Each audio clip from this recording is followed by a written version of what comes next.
look forward to Friday night. Friday night candy bar. Remember, us kids was used to having a candy bar divided 5 ways. What did you do? Call it a Don't forget the soda pops. We had to pass the soda pops. One drink for With a straw, his straw over here to say, when you get done, pass it around. Everybody, she talks about backwards. She's drinking too much. This thing about somebody's always grabbing. Because they passed the soda pop by birth order.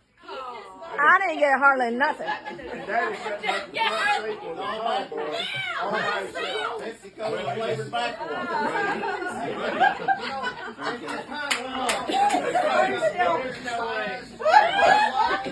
You know, we got to get some more It was a community can. Then we even got, when we had Leslie, Leslie learned how to drive. Just think about it. You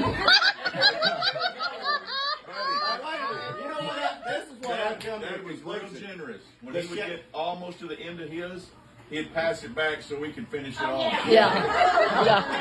As the chaperones in this family didn't work very hard. I'll get.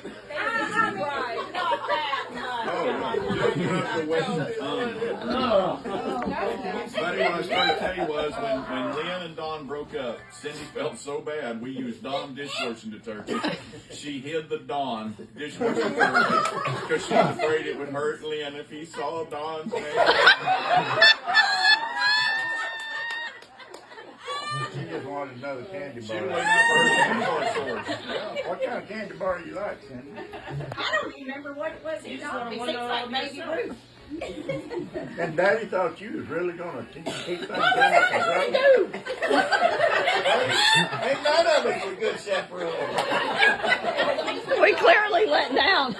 I mean, he put a little old girl. Like what you do, tackle. Hey. Jealous he didn't get Hey, the candy bar. I got a story. I was Leslie and Teresa's chaperone. Let's hear about it. Was notorious for chaperones. So let me tell you, we had dropped Teresa off, and we were headed back to Mansfield. And old Leslie Otis had a flat. So he pulls over to the side of the road. Now this is true.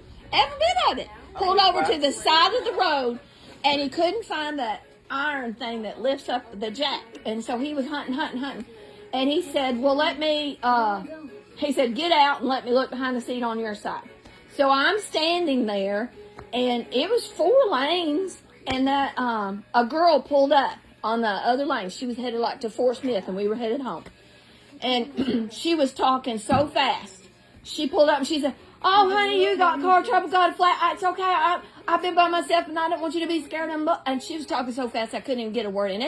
And I held up my hand like this, and I said, oh, it's okay. It's okay. She said, she thought I was scared. And she said, oh, I've been by myself. I'm here. I'm your support. And on and on and on she went. And she got almost to the front of the truck. And I promise you, I'm holding the flashlight for Leslie to look. So when he stands up, and he said, I found it. And he throws that thing up. And she was backpedaling, going, all the way across the highway, across 4 lanes. She gets in her car, and I'm still just standing there going, To this day, I guarantee you, she tells a story about surviving a murder attempt. What about, I couldn't get a word in what about edgewise. that time Daddy had them cows down there on that lease land just down the road? He took Les down there with him. Oh, the woman that kept, the woman that kept flashing. Daddy couldn't keep us away. That old gal stepped out on the front porch with nothing. Daddy said, "Les, Yes. Daddy said, let's go, son. In a minute. It looked like a razor on the bottle of whiskey. It looked like a what? What is that? It looked like a what? Daddy said every day that Yeah, we gonna go check the cows. Dad, I'll go down there and check the cows. I'll go down there and check. Trying to shoot me. Get over here, boy. What you got? Get shot by racist. Come here, get a little closer, boy. What was you She about? was drunk as a What skunk. was you about 14 years old? I'm 14 or 15, just somewhere in there. Scarred for And life. the gate to that house was right outside her house. And so she had opened the gate and let the cows out.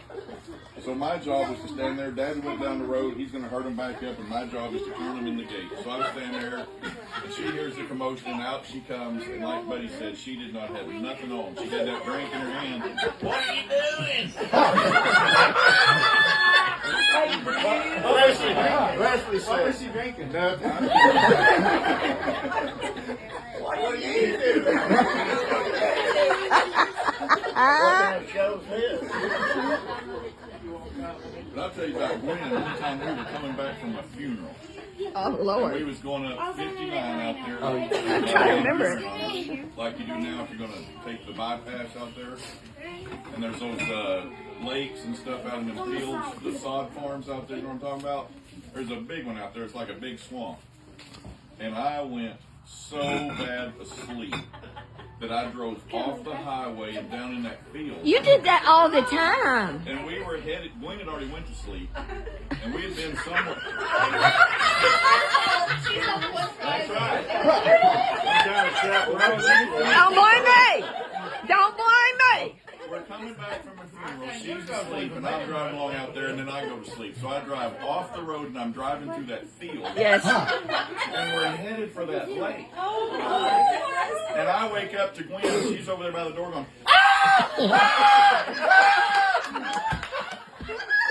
Let's like, give me another drink. What did you want me to do? well, you could have hit the brake for me. You could have hit the steering wheel. You could have stayed away. So we got stopped, and we wasn't 20 yards from that lake. And I looked back up towards the road. Of course, the road's 20 feet back up, or 20 yards probably. And cars have all slowed down. They're just going by, and they're looking at us.